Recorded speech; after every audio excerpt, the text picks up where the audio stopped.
নমস্কার, আমি আশমির। বিচার বিশ্লেষণের রাজনীতি রাজনীতি সিরিজের আজকের বিষয় কার দখলে বাংলা। গত ভিডিওতে জেলা ভিত্তিক একটা আভাস দেওয়ার চেষ্টা করেছিলাম। আজ কোচবিহার জেলার আসন ধরে ধরে বিশ্লেষণ করব কোন কেন্দ্রে কোন দল জয়ী হতে পারে। শুরু করছি মেখলিগঞ্জ থেকে। 21 সালে এখানে তৃণমূল কংগ্রেস জয় পেয়েছিল। 24-এর লোকসভা নির্বাচনেও এই কেন্দ্রে লিড নিয়েছিল তারা। 26-এও এই আসন ধরে রাখতে পারে শাসক দল। পরের আসন মাথাভাঙা। 21 সালে এই কেন্দ্রে জয় পেয়েছিল বিজেপি।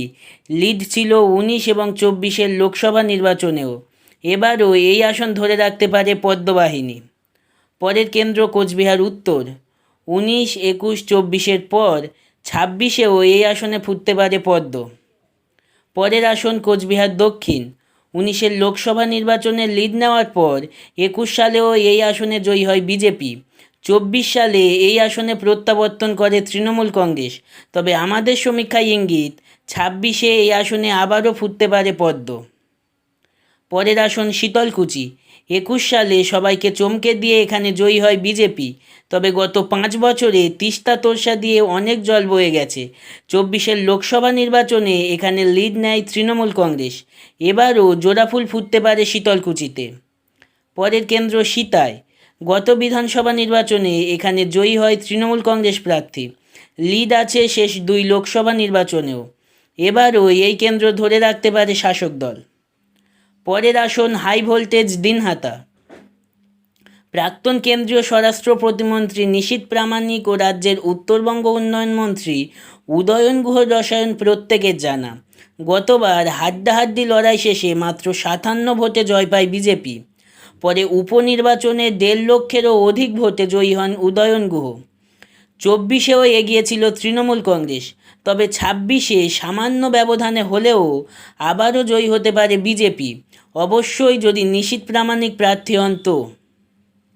নাটাবাড়ি বরাবর নিজেদের দখলে রেখেছে বিজেপি।